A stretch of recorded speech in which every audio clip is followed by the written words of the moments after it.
Hey guys, so I have been a foster for dogs for about 3 years now. I've had 50 different fosters, and I wanted to give you some insight into whether or not you should foster a dog. So, the first thing to consider is if everybody at home is in agreement on whether or not you guys want to foster. If anybody in the house has doubts or doesn't want to participate, it's really a conversation that you want to revisit until everyone is on the same page and ready and willing to work as a team, cooperate, and support each other, because it is a really tough job to have a foster dog. You're going to want everybody helping out. Second thing that you need to think about is if you have the time and the energy to keep up with a foster. So typically the dogs that you're going to get in are either unwanted puppies or strays. Most of them are not going to be owner surrendered, pre-trained dogs. So that being said, be prepared for this puppy or dog to take up a lot of your time and energy.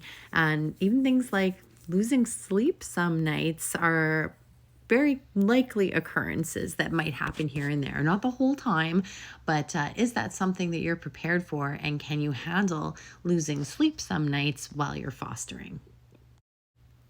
All right, and this next one might be a pretty big deal for a lot of people. Are you okay with damage to your home and to your belongings? Now, it also depends on how much time and energy you're going to put into supervising the dogs. But if there are opportunities for the dogs to be loose in the home, it's in their nature to chew. They're not housebroken yet.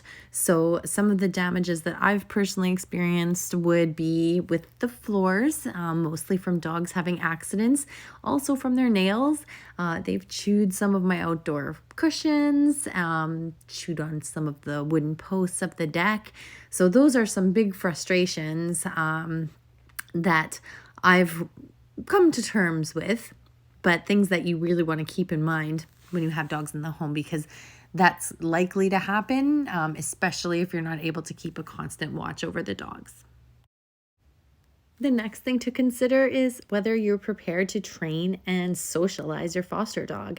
Now, basic training is probably an expectation from the rescue organization that you work with, but it's something that you're going to want for your own peace of mind and sanity. If you have a dog that knows to sit, to wait for their food, to go to the kennel when it's bedtime, it's just going to make your life that much easier. If you don't have other dogs in the home already, you will have to hold off on introducing them to other animals until they've had their vaccinations. So think about friends or family members you might have that might be able to come by, just to give the dog exposure to a variety of different people of different ages, and give them as many experiences as you can as they're younger. Here's one last consideration that a lot of new fosters might look over and not think of, is if you're prepared and able to take the dog to veterinary appointments or to meet and greets, adoption events, because there is some driving around that's required. So if your schedule might not permit you to go to all of these appointments, just be sure that you have a support network in place of a family member or friend that might be able to help you when it is time to go to appointments, because those dogs are going to need to get their vaccinations. Lots of times they have health problems that come up once you start fostering. And then, of course, when it's time to get adopted out and meet different families, there are going to be some appointments for that as well. So here's my bottom line on fostering dogs. I think it's extremely rewarding, the progress you can make with these animals, the fact that you're saving a life. If you have kids in the home, you'll teach them so much responsibility and, of course, the endless entertainment that puppies and dogs can provide. But just be aware that there are some responsibilities that go along with it, and make sure that you're prepared for those things, like maybe some wear and tear onto the floors, maybe some unexpected vet appointments if your puppy becomes sick. So just keep those things in mind before you make a decision.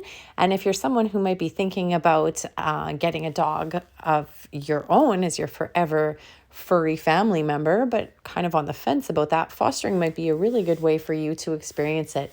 Just be aware that when it is time for a foster dog to go to its forever home, it is extremely challenging for new fosters to say goodbye. So I hope this helped you make a decision if you want to foster or not. And any questions you have for me, please leave them in the comments. Thanks so much for watching.